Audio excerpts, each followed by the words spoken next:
Hey guys, so I wanted to discuss at what point is it wise to leave your job? And every individual is different, so all I can go off is my own experience, and I'm going to tell you all about the job I had, how I built my Rent2Rent business alongside my full-time job, and then at what point did I decide to jack it all in and go full-time property. So stay tuned, we'll get straight into it. The way I look at it now, looking back on myself. So if you are not looking at yourself from a third person point of view, like a bird's eye view, or imagine yourself, you're playing you in a video game, like The Sims. What are you doing in that game? How long have you been doing the same thing? So the way I look at my journey, I look back. It all started with discovering something, which, I was just in a cycle. Go to work, Monday to Friday, weekend, projects, beach, gardening, family time, work, Friday, family time, gardening, cut the grass, Monday, work. And the cycle just keeps going on, and you give yourself new projects. You do a bit of refurb in a house, you refelt the garage roof, these types of things. Like, I was always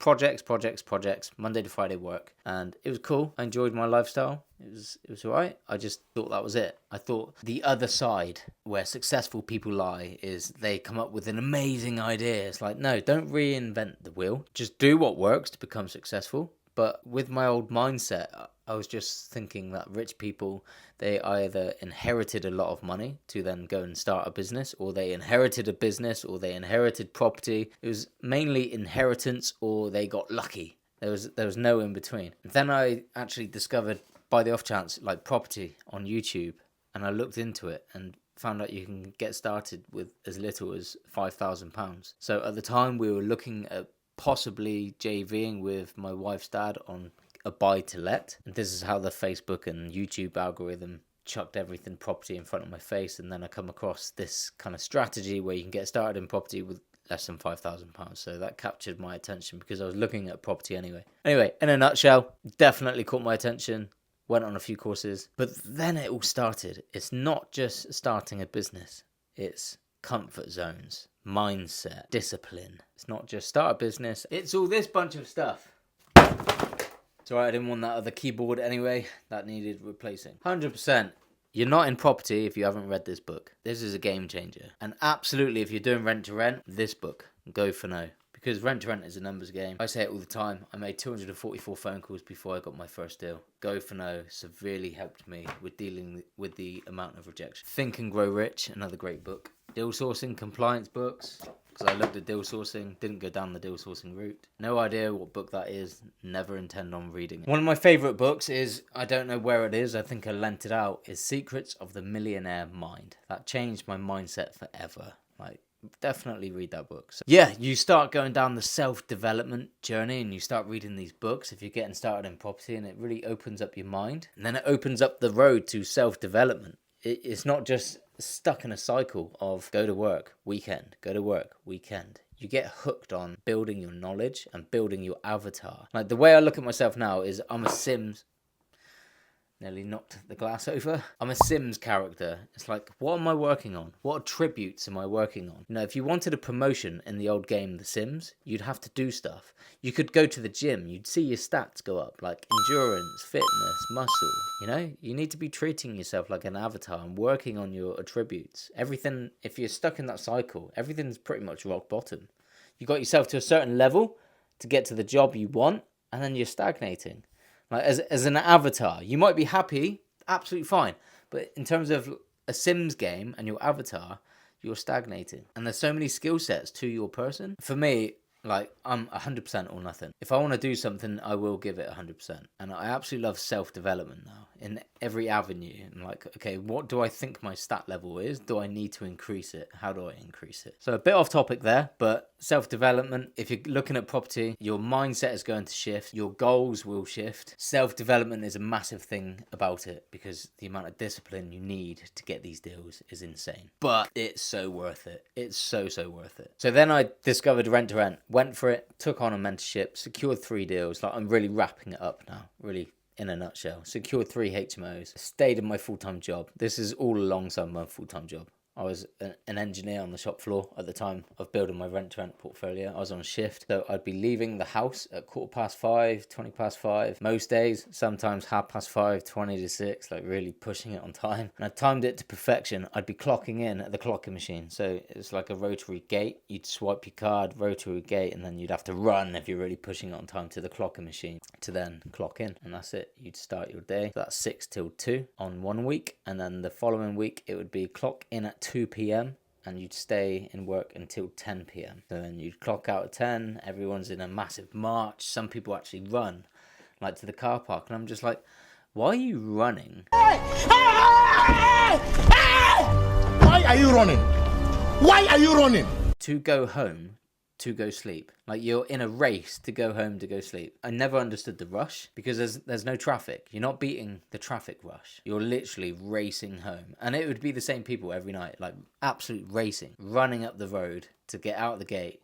It's almost like they just want to get away first. Yeah, I was very much like, what's the rush? I'm just going home to go sleep. And it would be coming home, getting in, creeping in the house because, my wife would be asleep. My baby boy would be asleep.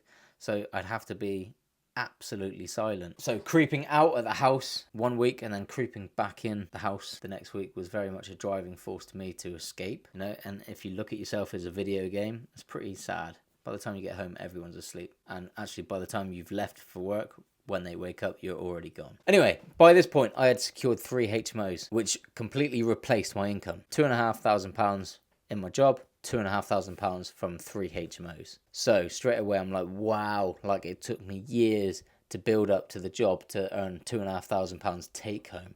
And now I've just replaced it in 3 months. 3 months of doing rent to rent. I didn't buy these deals, I found them. I was a complete newbie, had zero experience, just developed my mindset, my training, read books, and followed the process, trusted the process, did the work. So did I get lucky? Absolutely not. But yes, because I made the calls consistently, so I was in the right place at the right time. So there is an element of luck, but you have to be doing the work to get lucky. You don't just get lucky. An agent just doesn't call me and say, hey, Kenny, I found your number on the street on a piece of paper. Would you like a rent-to-rent deal? So building a business is not lucky, but you have to be in the right place at the right time. And to do that, you have to do the work. So how is my mindset now? Now I've got 3 HMOs. I've just replaced my income. It matches my job. I'm like, this is going in the right direction. That was 3 months effort. So what can I achieve in 12 months? So I set myself an 18-month goal to completely leave this job. This was a long-term job. People would stay in this factory for life. And I was very much content with that. It was a big factory. I enjoyed my job. But now I'm like, okay, 18 months, financial freedom. I thought that was just cheesy and corny and too good to be true, scam, whatever at the start. But now I'm like, I'm earning 2.5K, and that was 3 months effort. So if I set myself 18 months, conservatively, I want to be earning 5K a month before I leave my job. It's not just any old job, but it is. I'm just a number on their books. But to me and my wife, we have a mortgage. We had now a baby. Heavy responsibilities, My wife works at the same place as well. We met there. We had worked at this factory since the age of 19. I'm at this age 32. So a long time. So a big commitment to leave. Very much against the grain at the time. My wife really did not feel comfortable me leaving my job with only just securing a few properties. I understood that. I was like, if I double it, then I'm leaving. At the time, she still wasn't very happy with that at all. I can't play it safe. People are happy to play it safe, and I respect that. But for me, I'm like, I want to get to the end of my life, not well preserved. I want to skid, like the classic saying, skid into the grave, completely worn out, torn out, huffing and puffing, and think, damn, what a ride. Again, nothing against people playing it safe. That's your level of risk. You're going to secure a job you're happy with. But for me, it's like, if I find something I want to do, I will do it. Nobody will stop me. Whether that's arrogance, I put it down to slight arrogance and confidence in my own ability and trusting my own judge of character. So if somebody's telling me something, I'm like, yeah, okay, that's cool. And I want to do it, I will do it. Financial freedom and rent to rent and renting properties off for landlords. And then I had many people saying I'm being scammed, I'm in a pyramid scheme. They're very worried for me. I'm not stupid. I'm an adult. Make adult decisions. I'm a big boy. I'm 32 and a half years old. I can make grown-up decisions. So I trusted in my own ability. And at this point, you look back on the decisions you've made in the past. Have any of them really gone that wrong in the decisions you made, in the job changes you made? Do you regret it? What did you do about it if you did regret it? what you're going to do after you've learned that lesson going forward. So every decision I made in the past, I didn't regret. It's all a learning curve at the end of the day to create a better avatar. You don't just become perfect. I'm not striving for perfection. I'm just increasing my attributes as my avatar. So what have we got so far? I'm in a job earning £2,500 take home. My rent-to-rent business is now making £2,500. That winter, I secured one HMO, but it fell through because I didn't have demand because it was December. Didn't have the demand on spare room to fill the rooms. Even though I secured it, the rent was accepted. I paid the holding deposit. Didn't feel confident taking it any further, so I actually pulled out. I lost a holding deposit of £492 or something like that. But I was like, oh, I'd rather lose that than take on a property I can't fill. Then it got to February. I secured another HMO. This was going to profit about £780. So now we're up to 3,200. I went into serviced accommodation. Took me 2 weeks to find my first deal. Actually, it was 2 deals. So I was like, wow, this is really going to push me up to that 5K now. I'm really starting to engage smug mode at work. I'm up to 4 HMOs and 2 serviced accommodations. Still self-managing. So in a nutshell, I got all these properties up to speed, tenanted, booking.com, Airbnb, like bookings coming in nicely. I then secured another serviced accommodation through a different landlord again. And then I secured 2 more HMOs. That took me up to a very nice profit margin per month. And then I did tell my bosses, I was like, look, have got this business on the side, and they did know about it. I guess they found me on Facebook, but I was very much trying to keep things to myself at this point. I didn't want to rub anybody up the wrong way. Don't get me wrong, I still went to work. I still did everything I could. I wasn't lazy. I very much did all I could do at work. There's a book I read, 10X by Grant Cardone. He said, whatever you're doing, just give it 10X. Do it to your best of your ability. Try and complete things as fast as you can. And I took that approach into my whole life. Like, I'd go into work and be like, okay, what needs doing tonight? Write it all on the whiteboard.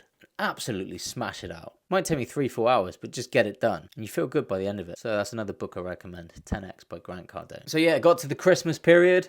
And I thought, you know what, I need to leave. So at the time of telling my boss, he asked me to hang around to find a replacement, get past an audit, which was really important to the business. And I was like, yes, I'm happy to do that, but I need to go part-time. So I actually dropped down to 2 days per week. From a full-time job to 2 days. Dropping down to 2 days per week is amazing. Gives you so much more time to work on your business and work on yourself, which in turn will make your business more money. But also on the flip side, I was still helping out the business instead of just completely leaving, because we were a very small department. They were reliant on me. Fast forward 6 further months onto that, I did leave, and walking out of the gate, going to HR department, having a final interview, signing a document, giving my pass in, walking out the gate, and looking back over the shoulder, is like, wow, what a journey. Like, an amazing, amazing journey. You know, it's a journey. You look back on all the highs and lows and the worrying about whether bookings are going to come in, taking on a HMO, are you going to get it finished in time?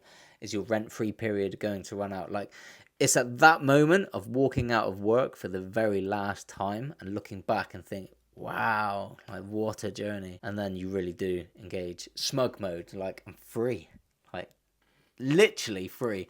And the feeling never leaves you. It still does not leave me. I pinch myself most days thinking, wow, I don't have a boss. And then discipline really does come into play, because obviously you have your own business to run, your own self to hold accountable. You know, discipline really does come into play. So you think you have discipline whilst building a rent-to-rent business alongside a job. You wait till you leave your job.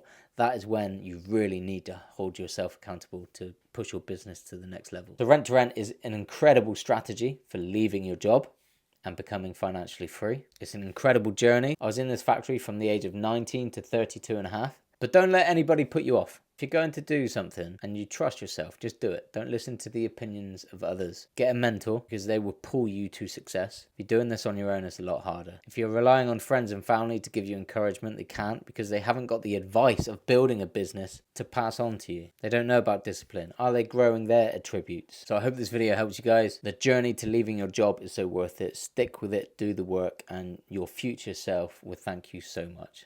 Take care, guys. See you on the next one.